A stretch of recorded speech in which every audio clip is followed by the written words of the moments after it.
Pauline MacMillan Keinath. Say the name out loud once, then let it sit, because behind it is one of the most quietly powerful fortunes in American business history. This is a story not about flashy startups or relentless self-made hustle. It's about inheritance, discretion, and the slow, steady influence of a family that built a global food and commodities empire. It's the story of how wealth travels across generations, how a private company can wield enormous global reach while its owners keep a low public profile, and how one woman, Pauline MacMillan Keinath, came to occupy a major seat at the table of American industry.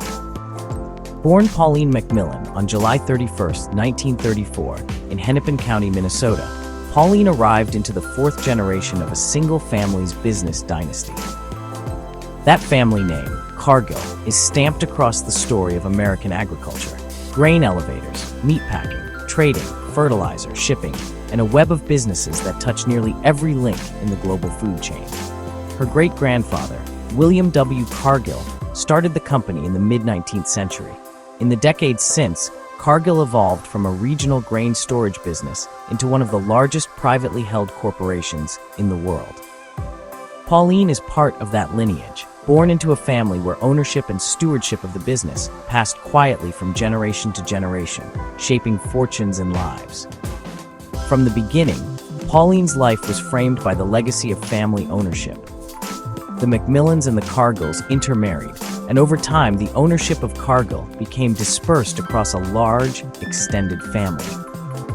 Unlike public company heirs who live with quarterly earnings calls and ticker symbols, Pauline and her relatives inherited ownership in a private, tightly held company, one where the business's value is rarely the subject of daily headlines, but whose economic weight is immense.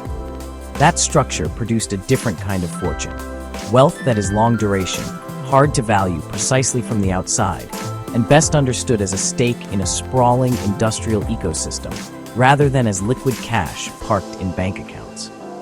When we talk numbers, the estimates vary, and that's part of the story. Because Cargill is private, outside observers rely on estimates and filings to assess the wealth of individual family members. Different outlets have placed Pauline's stake and net worth in slightly different ranges over the years. Some sources describe her as owning a single-digit to low-teen percentage of the company. Others estimate her as one of the largest individual shareholders. Forbes, Bloomberg, and other wealth trackers have periodically published their own valuations, and those numbers, whether quoted as $7 billion, $8 billion, or a figure in that neighborhood, reflect both the scale of the company and the difficulty of pinning a precise number on private holdings. Put simply, she is a billionaire heiress whose fortune stems from a multi-generational ownership stake in one of the world's largest food and agriculture companies. That fortune has been kept largely out of the glare. Pauline's public profile is minimal. She doesn't headline philanthropic campaigns, she isn't a household name business leader, and she's not a frequent presence in celebrity media. She is, in many ways, emblematic of a particular American archetype. The private billionaire owner who exerts influence quietly and prefers a restrained public footprint. She lives in St. Louis, Missouri, is married, and is the mother of 4.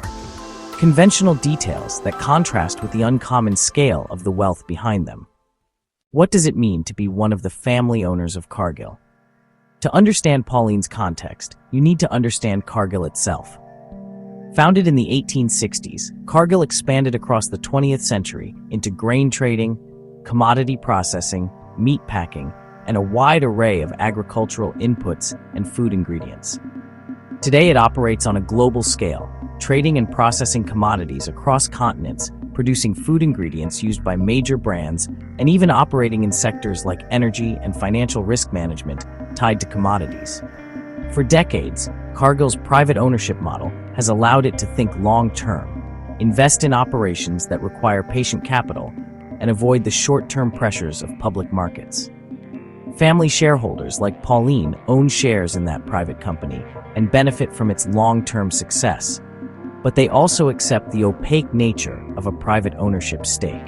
Outside observers see revenue figures, occasional public statements, and the company's massive footprint.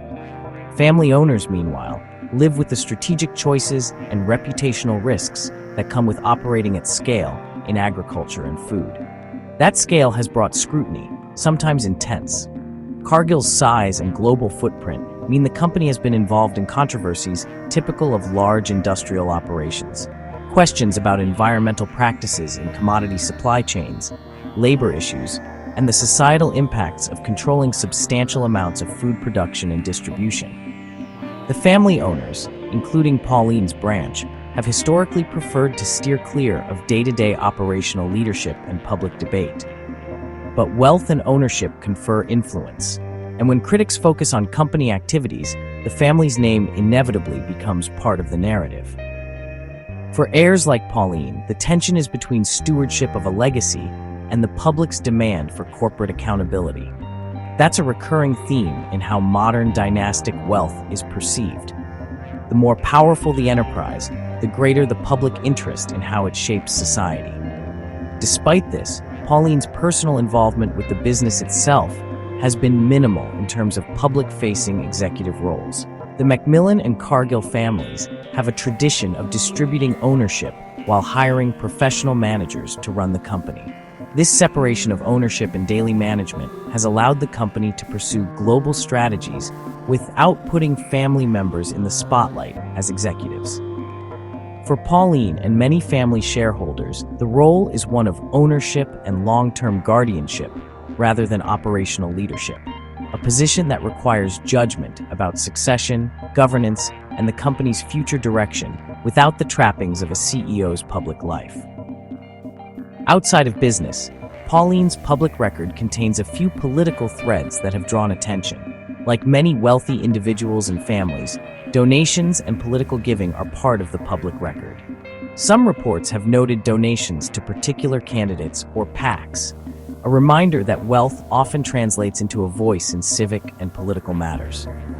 Whether contributing to local campaigns or broader political efforts, such activity is a normal part of how high-net-worth individuals engage with public life. It's also a feature of modern wealth. Ownership of an essential industry often leads to engagement with regulatory, legislative, and political processes that shape the sectors in which the company operates. Pauline's story also touches on privacy and the choices wealthy families make about visibility. The Cargill MacMillan clan is notoriously private compared to families who actively run media empires or lead public companies. That privacy has both advantages and drawbacks. On the plus side, privacy can protect family members from relentless media attention and shield personal life from invasive scrutiny. On the downside, the veil of privacy can fuel speculation about company practices and family influence, especially when controversies surface in the industries they dominate. For Pauline and her relatives, staying out of the limelight is a deliberate posture, one that reflects a broader ethos among certain American dynasties who view discretion as both prudent and dignified. Generational transfer of wealth is central to Pauline's narrative. She's part of a family that moved the company through successive generations, handing off ownership and responsibility from founders to heirs. That transfer is not just a financial act, it's a cultural one. Family governance structures, trusts, family councils, and shareholder agreements shape how control is exercised and preserved. The MacMillan family's approach to stewardship highlights a key tension faced by many dynastic businesses: how to preserve the founder's legacy while adapting to changing global markets and regulatory landscapes. For Pauline, inheriting a stake in Cargill meant inheriting both vast resources and an obligation to protect the company that bears her family name and to ensure its resilience for the generations that follow. Philanthropy is another dimension where heirs often leave a public trace, but Pauline's philanthropic footprint is quiet relative to some other billionaire families. Rather than heading large public foundations with branded initiatives, the family's giving has often been more diffuse or channeled through private trusts and community-level donations. That style of giving, less showy, more targeted, aligns with the family's broader preference for discretion. The absence of a large public philanthropic brand doesn't mean an absence of impact. It simply reflects another choice about how to engage with society. For many wealthy families, private giving can fund causes across education, health, and community development without creating a headline-bearing public profile. Looking at the arc of Pauline's life, one sees a portrait of conservative stewardship rather than entrepreneurial flamboyance. Her generation inherited a business that was already established and global. Their job was to steward it. That stewardship is complicated. It requires judgment about how to balance family interests with professional management, how to preserve wealth across decades, and how to respond when public pressure calls for changes in corporate behavior. The MacMillans and Cargills have navigated these questions for decades, sometimes quietly adjusting governance structures or releasing limited disclosures to reassure stakeholders. Pauline's place in that history is one of continuity, a living link between the company's 19th century origins and its modern global presence. The paradox of Pauline's story is compelling: enormous wealth, deep influence, and an almost deliberate absence from the spotlight. That contrast makes her a fascinating subject, because it's a reminder that power takes many forms. Not all billionaires are CEOs in glass towers or founders of tech unicorns. Some are heirs who, through family structures and private ownership, exert steady influence over industries that feed the world. Understanding them requires a different kind of attention, one attuned to family histories, corporate governance, and the slow-moving mechanics of generational wealth. So what are the broader lessons from Pauline MacMillan Keinath's life and position? First, the significance of private ownership.